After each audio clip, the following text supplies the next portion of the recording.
तुमने हमारे बच्चे की जिंदगी तबाह कर दी।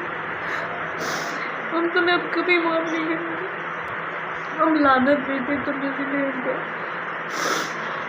पहले मैंने वीडियो बनाई थी लेकिन मेरा मोबाइल ख़राब होने की वजह से शायद आज मैं भारत की सरकार से कहना चाहूँगी, हम कब से रो रहे हैं, कब से चिल्ला रहे हैं, कब से इंसाफ की भीख मांग रहे हैं आप लोगों से। आज जब फरवा की ये हालत है तो उसका ज़िम्मेदार कौन है? उसका ज़िम्मेदार मैं भारत सरकार को ठहराऊँगी, क्योंकि गंदी माँ की वजह से आप लोग 4 मासूम की बच्चों की ज़िंदगी ख़राब कर रहे हो। आप उसको रखो लेकिन हमारे 4 मासूम बच्चे वापस कर दो। उन मासूमों का क्या कसूर है? ये कि उनकी ये माँ है, ये उनका कसूर है। कैसी थी परवा, मैंने जब उसको देखा कि वो चल नहीं पा रही थी। खुदा के वास्ते हमारी मदद करो, हमारे बच्चों को वापस भेजो। वो डाइन बच्चों को मार देगी अपनी अय्याशी के लिए। उसको कुछ नहीं चाहिए, उसको बस पैसे चाहिए, उसको मेकअप चाहिए, उसको वीडियो बनानी है, उसको बस सारी दुनिया को दिखानी है और कुछ नहीं। उसको अपने बच्चों से कोई ताल्लुक़ नहीं। अगर अच्छी माँ होती तो आज बच्चों का ये हाल नहीं होता। किस तरह के बच्चों को कपड़े पहनाती है वो। बीमार हो जाए, अगर मैं ऐसी होती चारों बच्चों का ध्यान नहीं रखती तो तुमने पाले हैं मेरे बच्चे। कोई था तो नहीं, मैं नहीं पाले, तुमने पाले हैं क्या आके मेरे बच्चे?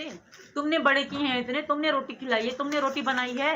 वो तो एक सीमा और माँ ही समझ सकती है कि इसने बच्चों के लिए क्या क्या दुख सहे हैं, क्या क्या करा है बच्चों के लिए। सब बातें करना, सबको बातें करना आती है।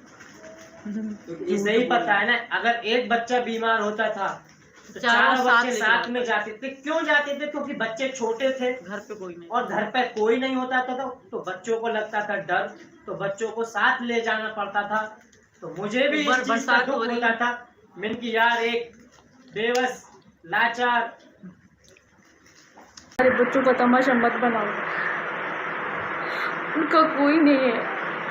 हैदर भाई बेचारा रो के यहाँ से वहाँ भाग के थक गया है।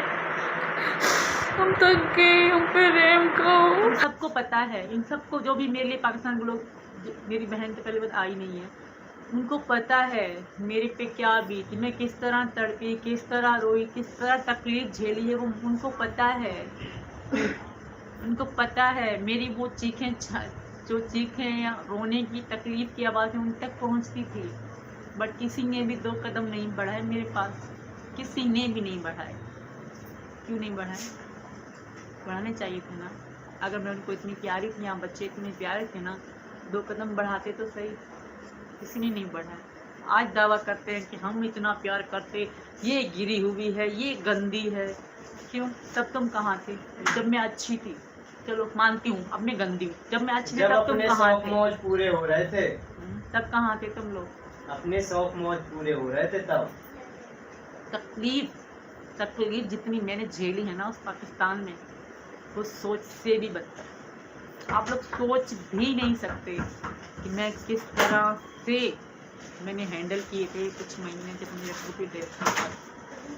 किस तरह से हैंडल किए वो मेरी मकान मालिकों को भी पता है। उनको डरा धमका के भले अपने पक्ष में बुलवा ले, कुछ भी बुलवा ले, लेकिन उनको भी पता है कि मैं बीमार होती थी ना, मेरी दोस्त थी हातिमा, उसका घर बहुत दूर था, वहीं से आके मेरे बच्चों को रोटी बना के खिलाती थी।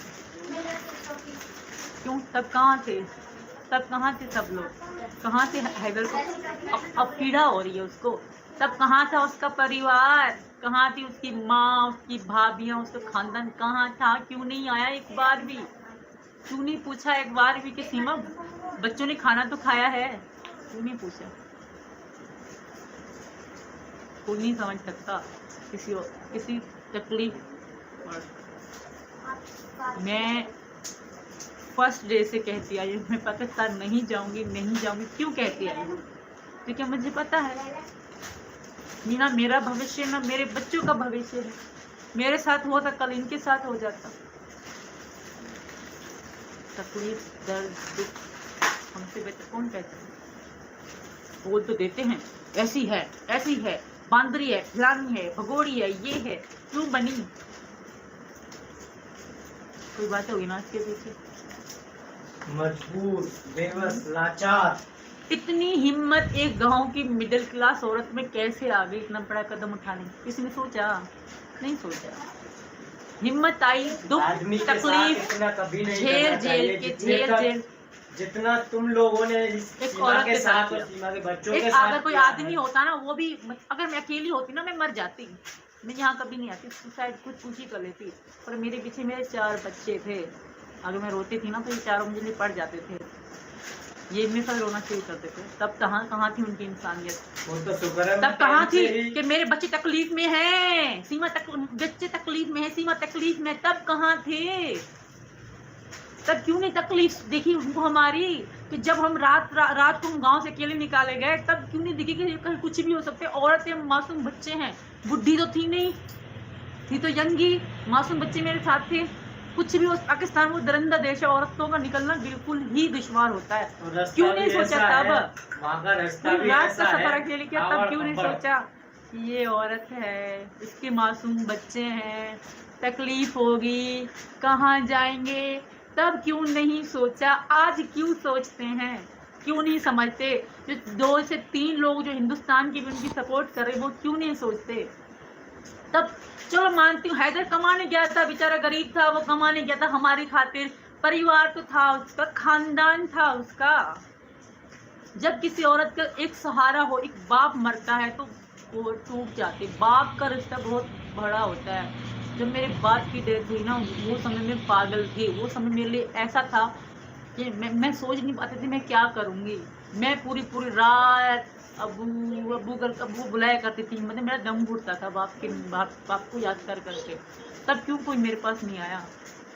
खुद रोती थी, खुद रो के चुप हो जाती थी। ये चुप कराते थे मेरे मासूम बच्चे, ये चुप कराते थे मुझे। मेरे पे ऐसी तो था नहीं कि बाप के मरने के समय पे उसके बाद में रोते वीडियो बनाती। ये मेरे को ओवर एक्टिंग करना नहीं आती, ना जरूरत नहीं समझी। मेरे बाप मरा था, मैं आत्मा से दुखी थी। ठीक, तब ये लोग कहाँ थे? जब ये लोग अपनी अय्याशी, अपनी मौज मस्ती कर रहे थे, तब क्यों नहीं दिया मेरा साथ? क्यों नहीं आए मेरी मदद को? क्यों नहीं पूछा कि सीमा क्या हुआ है, कैसी हो, जिंदा हो, खाना खा रही हो, कैसे जी रही हो? क्यों नहीं पूछा ना? आज कहते हैं कि हाँ, सीमा के साथ ये हो गया, सीमा के साथ वो हो गया। जब मैं इतना समय तक 2 महीने इंडिया में रह रही थी, तब कहाँ थी इनकी आत्माएं और मोहब्बत? क्यों नहीं लौटा सऊदी अरब से पाकिस्तान मुझे ढूंढने के लिए? क्या कर रहा 2 महीना सऊदी अरब? चलो हमारे लिए कमाने गया था ना, मेरे लिए कमाने गया था, ठीक है, मेरे लिए कमाने गया था, मानती हूँ, चलो मेरे लिए कमाने गया था, ठीक है, मेरे लिए कमा। जब मैं ही नहीं 2 महीने से मिल रही तो सऊदी में किसके लिए कमा रहा था? बताओ ना। तो करता होगा अगर कमा रहा था तो इसके लिए। बात सुनती हूँ, मैं वीडियो देखती, लोग बोलते हैं कि तुम लोग फरार करिए, अपने को नशा देते हो। क्यों देते हो? उन मासूम ने तुम लोगों को क्या बिगाड़ा है? देखिए मोदी सरकार, योगी सरकार, आप सीमा को भले अरेस्ट कर दो, उसको अरेस्ट करो, उसको जेल में डालो, पूरी उम्र कैद दे दो, लेकिन हमारे बच्चों को बख्श दो, हमारे बच्चों को वापस पाकिस्तान भेजो, क्योंकि उनका कोई कसूर नहीं है। उनसे ज़बरदस्ती नारे लगवाओगे, उनसे ज़बरदस्ती मतलब अपना इस्लाम बदलवाओगे, तो वो मासूम बच्चे हैं ना, तो बालिग नहीं हो गए, वो जवान नहीं हो गए जो अपना फैसला खुद ले सकते। वो मासूम बच्चे, वो तंग आ गए अपनी घटिया माँ से। उनको हमने पाला है, हमारे अब्बू ने पाला था, हमने पाला था।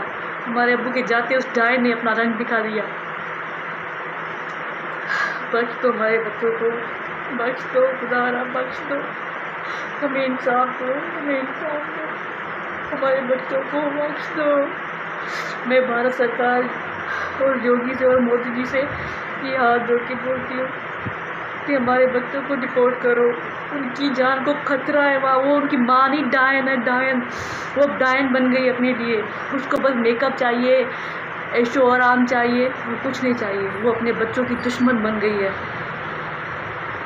कहते हैं ना डायन भी 7 घर छोड़ के वार करती है, लेकिन ये वो डायन है जो अपने बच्चों तक को नहीं छोड़ेगी। खुदारा इंसाफ करो हमारा।